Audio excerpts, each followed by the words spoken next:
জনাব তারেক জিয়া অনেকদিন পরে দেশে আসছেন, 17 বছর পরে দেশে আসছেন।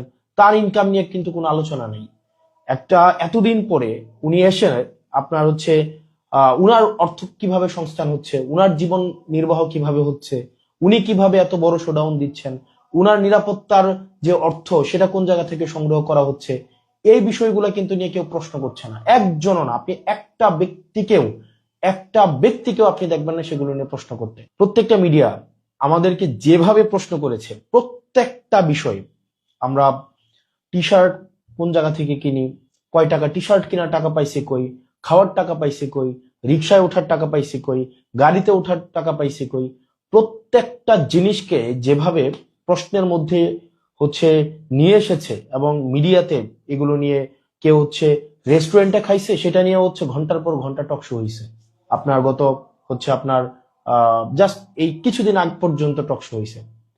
অথচ এই মিডিয়ার চরিত্রটাই দেখেন, বা যারা টক শো করছে এখন বিভিন্ন মিডিয়াতে তাদের চরিত্রটা দেখেন।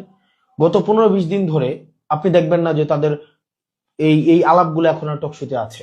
আপনি দেখবেন বিএনপি জনাব তারেক জিয়া অনেকদিন পরে দেশে আসছেন, 17 বছর পরে দেশে আসছেন। তার ইনকাম নিয়ে কিন্তু কোনো আলোচনা নেই।